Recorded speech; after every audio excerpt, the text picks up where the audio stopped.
Hey guys, today we're going to talk about how much money you need to buy commercial real estate. It's a question we get quite often, so we want to address it here for a couple minutes. My name's Hayden Hulsey. I'm one of the brokers with RE/MAX Results Commercial Group, joined by...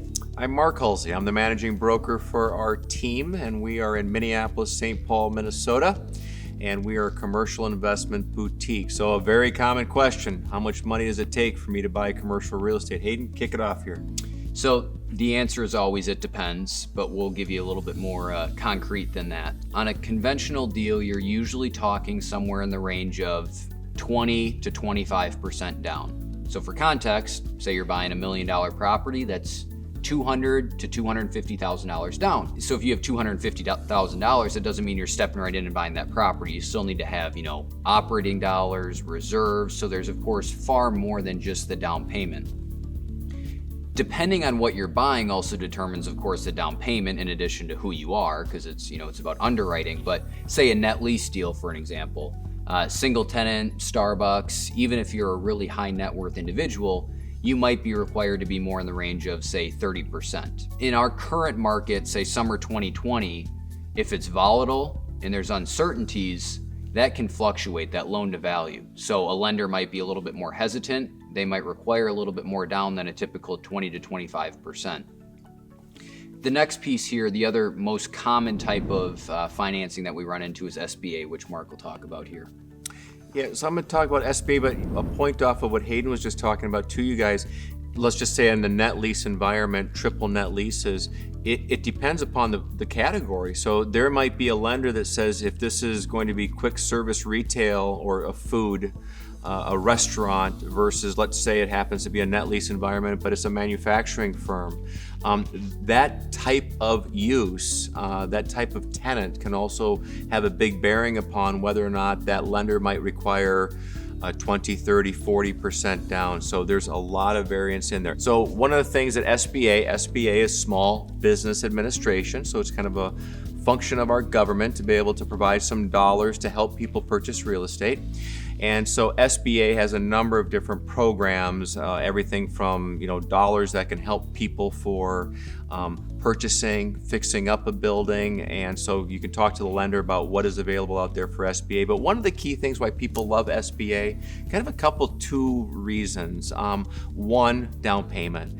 Many times, rather than having to deal with a conventional deal that might require 20, 25, or 30% down, you might be looking at being able to get away with 15% down. Sometimes you even hear about 10% down programs. I think in today's environment, 15 would be a rather common number. And then the second piece of that is that we're able to amortize or spread the loan out over a longer period of time with some SBA programs.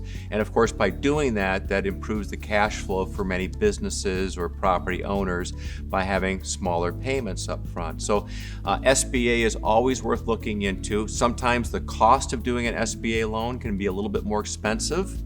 So it can be a little bit more loaded with some of your front-end fees, but again, the lender can break down that information. If you have a strong investor and they have, really good lender relationships, they can sometimes bend the rules a bit. They're going to get different terms, rates, down payments than your typical, one-off buyer who's purchasing an office building for their company. So just keep that in mind that, there's different flexibilities in there. This isn't how much money you need, but it's an important piece, and that's underwriting. So just because you have the money to purchase that property doesn't mean you can necessarily purchase it. A bank is going to look at it and say, what do those numbers look like? Let me see the financials in addition to who you are in that down payment. So just keep that in mind, appraisals and all of those different underwriting components. Final piece, contract for deeds, which is one of those that Mark loves and has done probably hundreds of.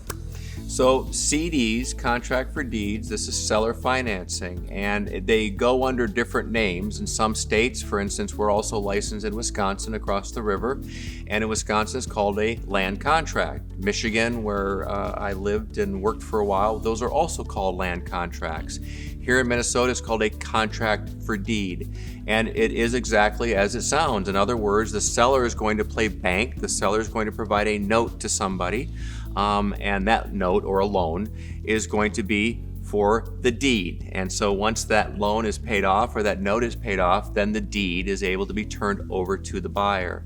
So a contract for deed, in fact, we'll do a separate video on just contract for deeds because we love them. I think they're a fantastic instrument for the buying and selling of real estate. They're all, governed, and so there's tight laws around contract for deed and seller financing. But for the sake of our conversation today, what's it cost to buy commercial real estate or the down payment requirements? So on a CD, the beautiful thing about a contract for deed or seller financing is, like really everything in commercial real estate, our industry is based around the idea of mutually agreed upon with parties. Okay, so if two parties can come together and agree upon something and get it down on paper, then you've got a deal. And the same applies with doing a contract for deed. So down payments on contract for deeds. So a CD, thank you for bringing me back. The CD, you could be looking at anywhere from, say, as skinny as 10% down, and then you're gonna have some sellers that are going to say, I'm willing to do a contract for deed, but doggone it, I need 50% down.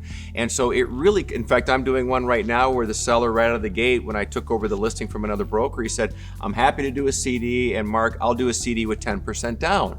And I said, fantastic, how good is that, And he's very reasonable on his interest rate, he's very flexible on his amortization. So for a buyer coming in saying, I don't need to deal with a bank, so underwriting is going to be a little bit smoother, faster, and easier, and only 10% down. Sometimes we'll get a call from somebody saying, hey, listen, I've got a buyer that wants to come in and pick up your property on your CD, but they want to come in with 5% down. And we always have to explain to them, thank you very much. However, please understand, 5% down does not even cover the fees for the seller because the seller has to deal with commissions and some closing costs. So at 10%, you're kind of just getting in where the seller can go in, do the deal. They're not walking away with a lot of money, but a seller makes their money on a contract for deed, obviously, because they're playing bank, so they're accumulating interest over a period of time. So you guys, thank you very much. That kind of gives you an idea that down payment monies can be anywhere from 20, maybe 10, all the way up to 30 or 40%. So that's kind of what you should start to factor in. Thank you for joining us. If you want to know more about who we are, certainly bounce over to our website, resultscommercial.com. Find us on Facebook or any other social media platforms, and we appreciate you taking a few minutes with us today. Thank you. Thank you.